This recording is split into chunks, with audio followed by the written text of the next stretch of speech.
तमा, दगा, फरेब, झूठ, शराब खोरी, बदकारी, नाच गाना, लूट मार, चोरी, फाशगोई, इश्कबाजी, ये तमाम बुरी आदतें और मज़मूम जो खसलती थी, जो ज़माने जahiliyyat में गोया हर बच्चे की खमीर में थी, क्योंकि ज़ाहिर जो बच्चे देखते वही करते हैं ना, उनको वही चीज़ अच्छी लगती है जो उन्हें दिखाई जाती है।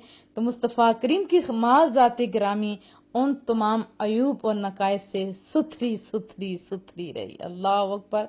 आपकी रासबाजी, आपकी अमानत, दयानत का पूरे शहर में चर्चा, शोहरा, और मक्का के हर छोटे बड़े आदमियों के दिलों में आपकी बरगजीदा इखलाक का एतबार और सबकी नजर में आपका एक खास वकार था। आप भी तो जवान हैं, जरा देखें, अगर बुजुर्ग हैं तो अपनी जवानी को याद कीजिए। अब बचपन से लेके तकरीबन 40 बरस की जब उम्र हो गई तो ज़माने जahiliyyat के माहौल में रहने के बावजूद तमाम गलत रसूमात, जितनी गलत रसूमात सी थी, उनसे आपका दामन बचा रहा। मक्का आपको पता है शिर्क और बुत परस्ती का बड़ा मरकज बन गया। हद तो ये थी कि काबतुल्लाह के अंदर भी 360 बुतों की पूजा होती थी। काबा आपको पता है दिल है, पूरी दुनिया का सेंटर है, शुरू से मुअज़्ज़ज़ और मुहतरम है। जब यहाँ पे कभी भी अच्छा हुआ तो पूरी दुनिया में अच्छा हुआ, जब यहाँ पे बुरा हुआ तो पूरी दुनिया में ऐसे गलत काम हो गए। क्योंकि ऐसे ही है ना, जैसे जिस्म के अंदर दिल है, वो एक ऐसा लूथड़ा है, जब तक सही रहता है सारा जिस्म सही काम करता है, जब वो गलत हो जाता है तो सारा जिस्म गलत हो जाता है ना ऐसी बात। यहाँ पे भी मामला ये हो चुका था कि काबा के अंदर भी 360 बुत और फिर उनकी पूजा वहां के रहने वाले दुनिया से आने वाले करते थे।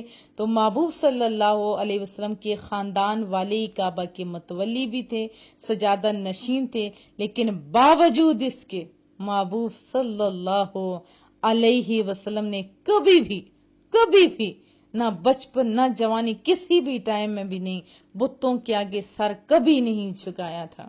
नुज़ूल वही और ऐलान नबूवत से पहले भी आपकी मुक़द्दस जिंदगी, इखलाक के हसना और महासन अफ़ाल का मुजस्मा और तमाम अयूब नकाइस से पाक और साफ रही। तो इसका फायदा क्या हुआ?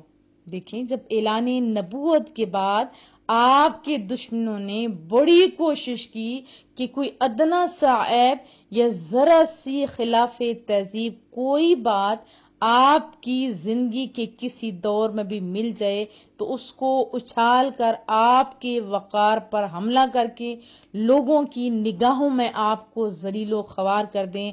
मगर तारीख गवाह है, 1000 दुश्मन सोचते सोचते थक गए, लेकिन कोई ऐसा वाकया उन्हें मिल ना सका जिससे वो आप पर उंगली उठा सकते। तो हर इंसान को इस हकीकत के एतराफ पर मजबूर कर दिया गया कि बिलाशुबा मुस्तफ़ा करीम का किरदार इंसानियत का एक ऐसा हैरान कर देने वाला, अक्लों को और गैर मामूली किरदार है जो नबी सल्लल्लाहु अलैहि वसल्लम के सिवा किसी दूसरे के लिए मुमकिन ही नहीं। यही वजह कि ऐलान नबूवत के बाद जो सुथरी सुथरी रूहें थीं, आप सल्लल्लाहु अलैहि वसल्लम का कलमा पढ़कर तन मन धन के साथ इस तरह आप पर कुर्बान होने लगे कि उनकी जान निसारियों को देखकर शमा के परवानों ने जान निसारी का सबक सीखा।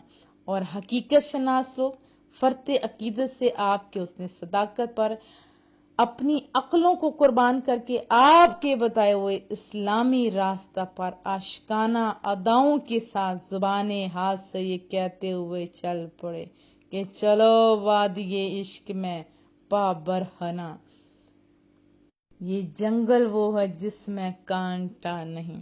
इसमें एक बहुत बड़ी बात है जो आपके लिए, जैसे हर एक की शादी होती है और फिर नई जिंदगी भी होती है ना, ऐसी बात, पेरेंट्स भी बनते हैं, तो आपको चाहिए कि अपनी जवानी में ऐसी कोई गलत बात ना करें कि कल आपका बच्चा कहे कि कल आपने भी तो यही गुल खिलाए थे, अगर मैंने कर दिया तो क्या हो, है ना ऐसी बात।